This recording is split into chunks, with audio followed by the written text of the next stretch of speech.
Whittaker, Gastelum. How do you see it? Oh man, I feel like I think Gastelum is underrated for this fight.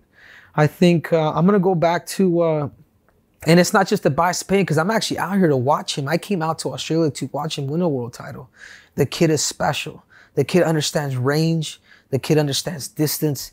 His reflexes are second to none.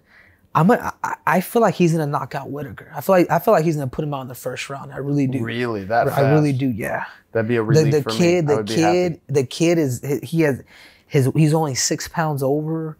I mean, he's done everything right. I was talking to Rafael Cordero yesterday, and he's like, man, out of all my guys that I've ever coached, man, this kid is. I've never have seen somebody where I'm so sure that he's gonna win a world title. Wow. And this guy has coached everybody from Anderson Silva to Lyoto Machida. Very exciting. And okay, let's move down to the co-main event. Adesanya, Anderson Silva. Man, I typically don't like to bet. I don't like to say who's gonna win unless they're my friends. But man, I have Anderson Silva. I think people are underestimating Anderson Silva tremendously. I think Stylebender is good, but I don't feel like. I think he thinks he's a lot better than what he truly is. And I think, and it's good to have that confidence, but dude, you're also going up against Anderson Silva. Sure. The guy that could throw on a freaking submission in the 5th round, For sure. Chael. No pun intended. Yeah, no, you're exactly right. You know, I was in there with Anderson Silva and John Jones and Fedor Emelianenko, who get a lot of respect in the sport. So I got asked a lot of times, who was better? And it was always kind of hard to answer, but I could tell you this. Fedor was the most powerful and John Jones was the most dynamic. Anderson Silva was the smartest. Mm-hmm. Anderson Silva was the smartest guy I'd ever been in there with, and it was frustrating. He would have little styles and little strategies and little moves, and they were really simple, but they were annoying. And I would see them on the fly and go, gosh, how did he think of that? Like in the middle of action, I would think, how did he think to do that? No, and I remember your fight. It's a real thing. And I remember your fight like it was yesterday. I mean, he played possum. Who plays possum? Sure. Like, whoa. Okay. Yeah.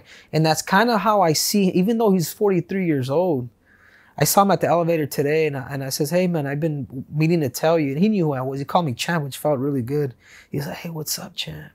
And then when he said bye, he said, you never met him before? No, I've never met him before. Okay, that is cool. And I was like, hey, Anderson. I told him in Portuguese and I says, hey man, just remember. And I says, and I gave them that reference when I was 21 and I won the Olympics.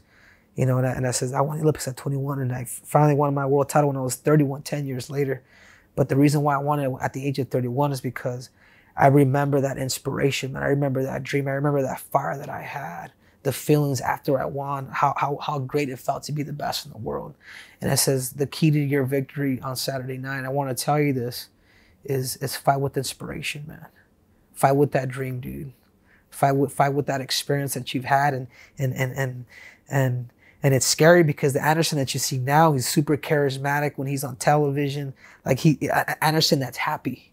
Typically an Anderson that was fighting Chael Sonnen, he did not want to freaking talk to the media. Sure. Now he's all about it. He's cracking jokes. He's dancing. I mean, he's doing, and I'm just like, man, this dude is, he's going to be dangerous because of that. Sure.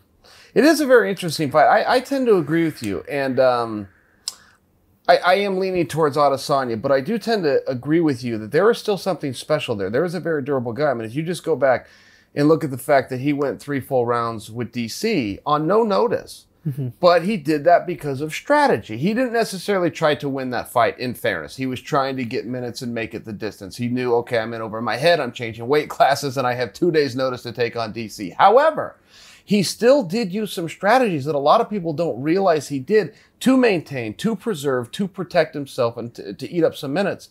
And even if you're playing for a close second, which isn't the way to go into a contest, but I think we can agree, the deck was stacked against him. He had to change weight classes on 2 days, catch a plane, and come and do this. It is because of strategies, and I will be very curious what he's going to implement. He's also played some games in the media recently where most of his workouts are jiu-jitsu based, and he's wearing the gi. And I don't know what the message is. I've been trying to. I know there's a strategy, but I haven't figured it out. Only you, Chael.